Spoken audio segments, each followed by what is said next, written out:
Hi guys, നമ്മളിന്ന് ഉച്ചയ്ക്ക് എന്താ കഴിച്ചെന്ന് നോക്കിയാലോ. ഉച്ചയ്ക്ക് കഴിക്കാൻ വേണ്ടിയിട്ട് എന്തൊക്കെ ഉണ്ടാക്കിയെന്ന് നോക്കാം. ആദ്യം തന്നെ കോവയ്ക്ക ഉപ്പേരിയാണ് നമ്മൾ ഉണ്ടാക്കുന്നത്.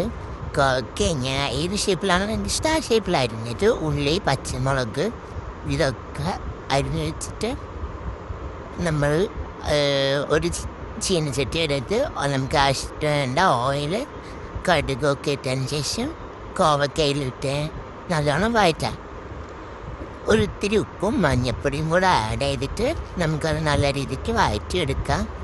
എന്നിട്ട് നമുക്കത് കുക്കാവാൻ വേണ്ടി വയ്ക്കാം. ആ സമയം കൊണ്ട് നമുക്ക് ചിക്കൻ മസാല തേച്ച് വയ്ക്കാം. നിങ്ങൾക്ക് എന്തൊക്കെ മസാലയാണോ ഇഷ്ടം ആ മസാല ചേർത്താൽ മതി.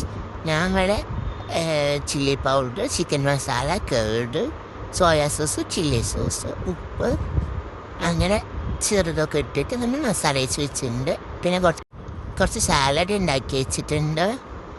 അപ്പോഴത്തേക്ക് നമ്മുടെ കോവക്കുപ്പേരി അവിടെ റെഡി ആയിട്ടുണ്ട്. അത് നമുക്കൊരു ബൗളിലേക്ക് മാറ്റി വെച്ചിട്ടുണ്ട്. ചോറും ഞാൻ റെഡിയാക്കി വെച്ചിട്ടുണ്ട്. ഞാനിപ്പോൾ ബാംഗ്ലൂർ കൊണ്ട് നമുക്ക് ഈ റൈസാണ് കിട്ടുക. അപ്പോൾ ഈ റൈസാണ് നമ്മൾ കുക്ക് ചെയ്ത് കഴിക്കാം. ചിക്കൻ നല്ലോണം മസാല പിടിച്ചിട്ടുണ്ട്. ഈ സമയത്ത് നമുക്ക് പൊടിച്ചെടുക്കാം അത്യാവശ്യം ഓയിൽ വെച്ചിട്ട്.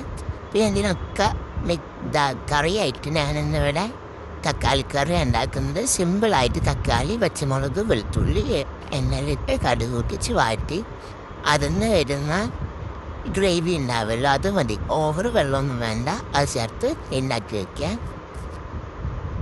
ചിക്കൻ ഇവിടെ പൊരിച്ചെടുത്തിട്ടുണ്ട്.